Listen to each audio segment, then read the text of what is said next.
মাহবুব হোসেন, শুরুতে যাচ্ছি রাজশাহীতে রাকিবের কাছে। রাকিব, জানতে চাই পাম্পগুলোর জ্বালানি সরবরাহের কেমন পরিস্থিতি দেখছেন আপনি?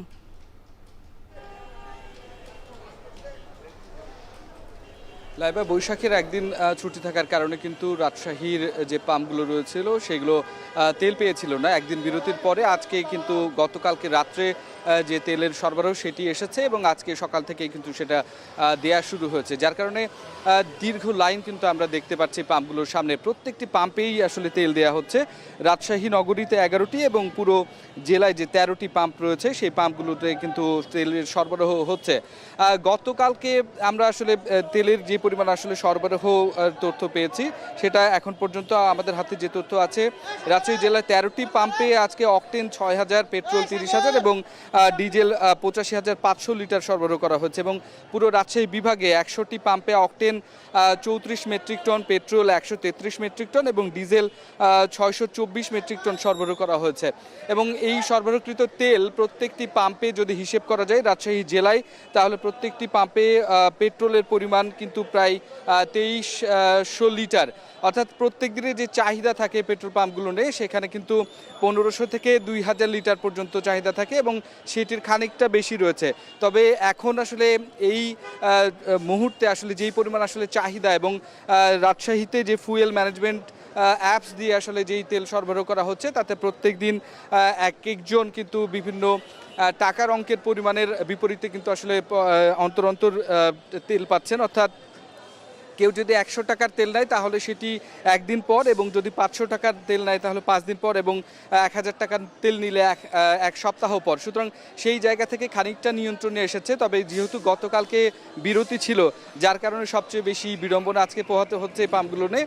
সকলে এসে লাইন দীর্ঘ হয়েছে এবং এখানে ডিজেল, পেট্রোল, অকটেন প্রত্যেকটি লাইনই আসলে দীর্ঘ, যার কারণে আসলে খানিকটা ভোগান্তি পোহাতে হচ্ছে। এবং এই অবস্থার নিরসনের জন্য তেলের যে সরবরাহ, পাম্প মালিক ওনার্স অ্যাসোসিয়েশনের পক্ষ থেকে বলা হচ্ছে প্রত্যেক দিনের যে চাহিদা এবং সরকারিভাবে যে 75% তেলের সরবরাহের কথা বলা হয়েছে সেটি আসলে নিশ্চিত করতে হবে, তাহলে আসলে এই সংকট কাটিয়ে ওঠা সম্ভব।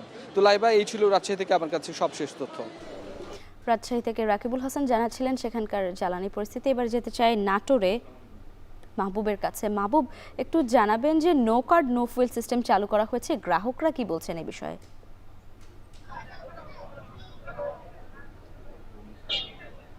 হ্যাঁ লাইবা, আপনি যেমনটি বলছিলেন আজকে থেকে কিন্তু নাটোরের যে 16টি পেট্রোল পাম্প রয়েছে সেই পাম্পগুলোতে সকাল থেকেই এই নো কাট নো ফুয়েল যে সিস্টেম সেটি কিন্তু চালু করা হয়েছে।